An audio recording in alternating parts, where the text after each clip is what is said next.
Hello welcome back to my channel. ഞാനിന്ന് ഈ വീഡിയോയിൽ കാണിക്കുന്നത് റെസിൻ ആർട്ടിന് വേണ്ടിയിട്ട് ഫ്ലവേഴ്സ് എങ്ങനെ പ്രിസർവ് ചെയ്യാമെന്നുള്ളതാണ്. ഇതൊരു പരീക്ഷണ വീഡിയോ ആണ്. ഞാൻ ആദ്യമായിട്ടാണ് ഇങ്ങനത്തെ ഒരു വീഡിയോ ചെയ്യുന്നത്. അപ്പോൾ എത്രത്തോളം സക്സസ് ആവുമെന്ന് എനിക്കറിയില്ല. അപ്പോൾ എൻ്റെ വീട്ടിൻ്റെ പുറത്തുള്ള കുറച്ച് ഫ്ലവേഴ്സ് ഞാൻ കട്ട് ചെയ്തെടുക്കുന്നുണ്ട്. പിന്നെ കുറച്ച് ലീവ്സും ഞാൻ കട്ട് ചെയ്തെടുക്കുന്നുണ്ട്. നമുക്കറിയാം പ്രിസർവ്ഡ് ഫ്ലവേഴ്സിന് നല്ല റേറ്റാണ് വരുന്നത്. ഒരു പാക്കിന് തന്നെ 300-400 രൂപയോളം വരുന്നുണ്ട്. അപ്പോൾ നമുക്ക് നമ്മളെ വീട്ടിൽ തന്നെ പല ഫ്ലവേഴ്സ് അവൈലബിൾ ആണെങ്കിൽ അത് തന്നെ നമുക്ക് പ്രിസർവ് ചെയ്തിട്ട് യൂസ് ചെയ്യാൻ വേണ്ടി പറ്റും. അപ്പോൾ ഞാൻ ഇങ്ങനെ കുറച്ച് ഫ്ലവേഴ്സ് ഇങ്ങനെ കട്ട് ചെയ്തെടുക്കുന്നുണ്ട്. ഈ ഒരു ടൈപ്പ് ഫ്ലവറൊക്കെ കട്ട് ചെയ്തെടുക്കുന്നുണ്ട്. പിന്നെ ഈ സൺഫ്ലവർ പോലത്തെ ഒരു ഫ്ലവർ ഉണ്ട്. ഇങ്ങനത്തെ അധികം നമുക്ക് വാങ്ങാൻ കിട്ടുന്നതാണ്. അപ്പം അതും ഞാൻ കട്ട് ചെയ്തെടുക്കുന്നുണ്ട്.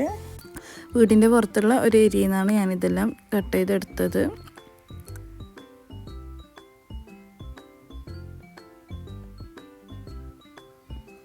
ഇനി നമുക്ക് ഇതെല്ലാം പ്രിസർവ് ചെയ്യാണ് വേണ്ടത്. അതിനായിട്ട് ഞാൻ കട്ട് ചെയ്തെടുത്ത ഫ്ലവർ ഇവിടെ മാറ്റി വെക്കുന്നുണ്ട്. പിന്നെ ഒരു കണ്ടെയ്നർ എടുക്കുന്നുണ്ട്. ഇതെല്ലാം കുറച്ച് വാടിപ്പോയി. ഇനി അടുത്തതായിട്ട് വേണ്ടത് സിലിക്ക ജെല്ലാണ്. ഇത് നമുക്ക് സ്റ്റോറിൽ വാങ്ങാൻ കിട്ടും. പക്ഷേ ഞാനിത് ഇലക്ട്രോണിക്സിൻ്റെ നമുക്ക് നമ്മൾ സാധനം വാങ്ങില്ല എക്യുപ്മെൻറ്റ്സൊക്കെ. അപ്പോൾ അതിൻ്റെ ബോക്സിലൊക്കെ ഉണ്ടാവലുണ്ട്. അപ്പോൾ അതെല്ലാം ഞാൻ എടുത്തു വെച്ചതാണ്. അപ്പോൾ അത് ഞാൻ കണ്ടെയ്നറിലേക്ക് കുറച്ച് ഇട്ടിട്ട് ബാക്കിയുള്ള ഫ്ലവേഴ്സ് ഇങ്ങനെ ഒന്ന് വെച്ച് കൊടുക്കുന്നുണ്ട്. ഒന്നിങ്ങനെ പ്രസ് ചെയ്തിട്ട് വെച്ച് കൊടുക്കുന്നുണ്ട്.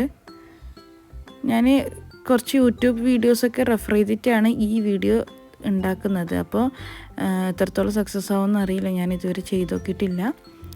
അപ്പോൾ ഈ ഫ്ലവേഴ്സൊക്കെ ഇങ്ങനെ വെച്ചതിന് ശേഷം ബാക്കിയുള്ള ജെല്ല് കൂടി ഇതിൻ്റെ മുകളിലായിട്ട് ഇട്ട് കൊടുക്കുക.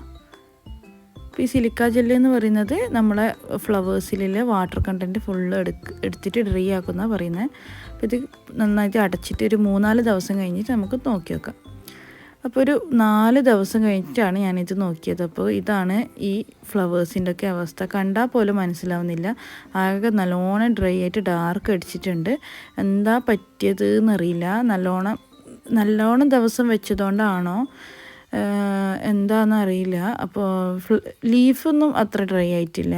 പക്ഷെ വെച്ച ഫ്ലവേഴ്സ് രണ്ടും നല്ലോണം ഡ്രൈ ആയിട്ടുണ്ട്. എനിക്ക് യൂസ് ചെയ്യാൻ പറ്റാത്ത രീതിയിൽ ഡ്രൈ ആയിട്ടുണ്ട്.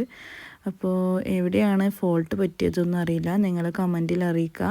അപ്പോൾ ഇങ്ങനത്തെ ഫ്ലവേഴ്സൊക്കെ ബുക്കിൻ്റെ ഉള്ളിൽ വെച്ചിട്ട് പ്രിസർവ് ചെയ്യലായിരിക്കും നല്ലത്. പ്രസ് ചെയ്തിട്ട് യൂസ് ചെയ്യലായിരിക്കും നല്ലത് എന്ന് തോന്നുന്നു. അപ്പോൾ എൻ്റെ വീഡിയോയിൽ എന്തെങ്കിലും അഭിപ്രായങ്ങളുണ്ടെങ്കിൽ കമൻറ്റിൽ അറിയിക്കുക. പിന്നെ സിലിക്ക ജെൽ യൂസ് ചെയ്തവരാണെങ്കിൽ അതും കൂടി പറയാം. അപ്പോൾ എല്ലാവരും സബ്സ്ക്രൈബ് ചെയ്ത് സപ്പോർട്ട് ചെയ്യുക. താങ്ക്